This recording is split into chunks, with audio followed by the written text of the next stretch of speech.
ఈసారి ఆంధ్రప్రదేశ్ ప్రజలకి ప్రత్యేకత ఏంటో తెలుసా?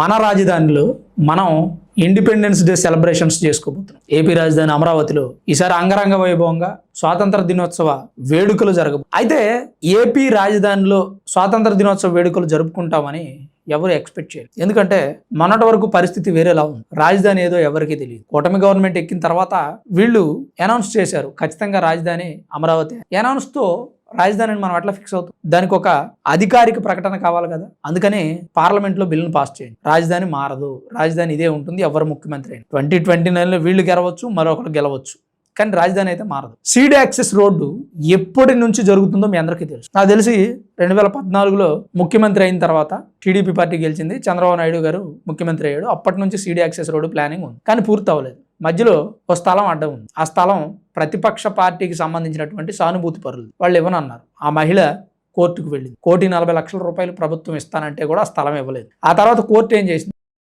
అది ప్రజా ప్రయోజనాల కోసం ఉపయోగపడే స్థలం కాబట్టి ప్రభుత్వం ఇస్తాను అన్నటువంటి అమౌంట్ లేదా మరి ఇంకాస్త డిమాండ్ చేసైనా మీరు ఆ స్థలాన్ని ఇవ్వాలి అని చెప్తే ఏదైతే ఆ 500 మీటర్స్ అంటే చాలా తక్కువ డిస్టెన్సే ఆ ఉన్నటువంటి 14 సెంట్ల భూములు రోడ్డు వేయడం జరిగింది. ఇంతకాలం సీడీ యాక్సెస్ రోడ్డు డెవలప్ జరగకుండా ఆపారు. ఇప్పుడు కోర్టు తీర్పుతో సీడీ యాక్సెస్ రోడ్డు కూడా కంప్లీట్ అయిపోయి సుమారు 18 కిలోమీటర్లు సీడీ యాక్సెస్ రోడ్ని నేషనల్ హైవేకి కనెక్ట్ చేశారు. అటు విజయవాడ వెళ్ళడానికి, అటు గుంటూరు వెళ్ళడానికి, అసెంబ్లీకి, హైకోర్టుకి, ఎట్లా చూసినా సీడీ యాక్సెస్ రోడ్డు మొత్తం అన్నిటితో కనెక్ట్ అయి ఉంటుంది. డెవలప్మెంట్ ఒక్క రోజుతోనే అవుతుందా? అమరావతి రాజధానిగా రేపే మారిపోతుందా? 2029 కల్లా మారిపోతుందా అంటే అది జరిగిద్దని నేను చెప్పను, కానీ ఖచ్చితంగా డెవలప్ అవుతుంది. ఎందుకంటే ఇప్పుడున్న కూటమి గవర్నమెంట్ ఒకటి ఫిక్స్ అయింది, మేము వచ్చిందే డెవలప్మెంట్ చేసి చూపించడానికి.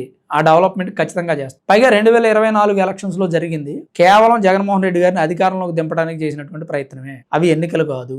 ఎందుకు ఎన్నికలు కాదు అంటున్నానంటే, నా మాట వినండి జాగ్రత్త. ఎవరైనా ఎన్నికలు ఎందుకు చేస్తారు? ఎన్నికల్లో ఎందుకు పాల్గొంటారు? నేను గెలవాలి అనుకో, మేము ప్రభుత్వాన్ని స్థాపించాలి అనుకో అని పోటీ చేస్తారు. కానీ వీళ్ళు ఏమనుకున్నారు తెలుసా? జగన్మోహన్ రెడ్డి ఓడిపో, దానికోసం మేము నలుగురు అయినా కలుస్తాం అనే ఉద్దేశంతో నలుగురు కలిసి జగన్మోహన్ రెడ్డిని దింపేసి వీళ్ళు అధికారంలోకి వచ్చారు. మరి ఎంత హడావుడి హంగామాతో అధికారంలోకి వచ్చిన ఒక పార్టీ అభివృద్ధి చేయకపోతే ప్రజలు ఊరుకుంటారా? ప్రతిదీ చేస్తేనే ప్రతిపక్షం విమర్శిస్తుంది. సరే, వాళ్ళు అఫీషియల్ గా రాజ్యాంగబద్ధంగా ప్రతిపక్షం కాకపోవచ్చు, కానీ రాష్ట్రంలో ఉన్న మరొక అపోజిషన్ పార్టీ వాళ్ళేగా ప్రతిపక్షం. వాళ్ళు ప్రశ్నించాలి. వాళ్ళు ప్రశ్నిస్తేనే అభివృద్ధి కాస్త మంచిగా జరుగుతుంది. కానీ మరీ ప్రశ్నిస్తున్నాం అనే ఉద్దేశంతో, లేదా ప్రశ్నించాలి కాబట్టి తప్పకుండా ప్రశ్నిద్దాం అని అనుకోకుండా ఏదో సంబంధం లేనటువంటి విషయాలను తీసుకొచ్చి మాట్లాడడం. అదిగో డిఎస్సి ఒకటి తీసుకున్నారు. అసలు ఆ డిఎస్సి విషయం కరెక్టే కాదు, అది ఫెయిల్యూర్ సబ్జెక్ట్. మావిగన్నని తీసుకున్నారు, అమరావతి రాజధానికి వ్యతిరేకం, అది correct subject. Sai Krishna missing case ఒకటి తీసుకున్నారు, విజయవాడ కృష్ణలంకలో లాకప్ డెత్ కేసు, అది కాస్త రీజనబులే. దాని మీద ఇంకాస్త ముందుకు జాగ్రత్తగా వెళితే పని చేసేవి, కానీ చేయలేకపోయారు, ఫెయిల్ అయ్యారు. సీదిరి అప్పలరాజు విషయంలో ఫెయిల్, జోగి రమేష్ విషయంలో ఫెయిల్, తమ్మినేని సీతారాం విషయంలో ఫెయిల్. ప్రతి కేసులోనూ ప్రతి అంశాన్ని డీల్ చేయడంలో ప్రతిపక్ష పార్టీ ఫెయిల్ అవుతూనే ఉంది. ఇంకెప్పుడు ప్రశ్నిస్తారు వీళ్ళు? ఇంకెప్పుడు ప్రభుత్వానికి ధీటుగా సమాధానం చెప్పగలుగుతారు? ప్రజా సమస్యలను ఎప్పుడు తీరుస్తారు? 17వ తారీఖు నుంచి అసెంబ్లీ సమావేశాలు జరుగుతాయి. అసెంబ్లీకి వెళ్ళమని మంకు పట్టు కూర్చు. మరి మీరు అసెంబ్లీకి వెళ్ళకపోతే మీ 11 నియోజకవర్గాల్లో ఉన్న సమస్యలు ప్రభుత్వం దృష్టికి ఎలా వెళ్తాయి? ప్రభుత్వం ఆ సమస్యలను ఎప్పుడు తీరుస్తుంది? సాగునీరు, తాగునీరు, రోడ్లు, బడో, గుడో, ఇల్లు, ఏ సమస్య అయినా కానివ్వండి, ఆ గ్రామంలో ఆ నియోజకవర్గంలో ఉన్న సమస్యని ప్రభుత్వం దృష్టికి ఎలా తీసుకెళ్తారు? ఇప్పుడు మిగిలిన 164 మంది ఎమ్మెల్యే వాళ్ళ నియోజకవర్గంలో ఉన్న సమస్యను అసెంబ్లీకి వచ్చి ఏదో ఒక రోజు వాళ్ళకు దిక్కు దోచినప్పుడు, వాళ్ళకు కుదిరినప్పుడు, బుద్ధి పుట్టినప్పుడు వచ్చి ఆ సమస్యను అసెంబ్లీలో చెప్తారు. దాన్ని రెక్టిఫై చేయడానికి ఒక అవకాశం దొరుకుతుంది. మరి మీ 11 నియోజకవర్గాల్లో ఉన్న సమస్యలు ప్రభుత్వం దృష్టికి ఎప్పుడు వెళ్తాయి? ప్రభుత్వం ఎప్పుడు వాటిని తీరుస్తుంది? ప్రజలకు ఎప్పుడు విముక్తి లభిస్తుంది? మరి ఆ 11 నియోజకవర్గాల్లో ప్రజలు మీకు ఓటేసి తప్పు చేశారా? లేదా అసలు ఆ నియోజకవర్గంలో ఏ సమస్య లేకుండా మీరు చూసుకోగలరా? ప్రభుత్వం నిధులు లేకుండా, ఇదిగో పవన్ కళ్యాణ్ చేస్తున్నాడు, ప్రభుత్వం నిధులు అవసరం లేదు ఆయనకి, ఆయన సొంత డబ్బులు ఖర్చు పెడతారు. అధికారంలో ఉన్నప్పుడు అదే పని, అధికారంలో లేనప్పుడు అదే పని. మీరు అట్లా ఏమైనా ఖర్చు పెడుతున్నారు? అది చేయండి. సచ్చినోడు శవానికి ఓ దండ, ఒక 100 కూడా ఇవ్వనటువంటి పరిస్థితి వైఎస్ఆర్ కాంగ్రెస్ పార్టీ. ఇంకెట్లా మరి అభివృద్ధి ఎట్లా? ప్రజా సమస్యలు తీరేది ఎట్లా?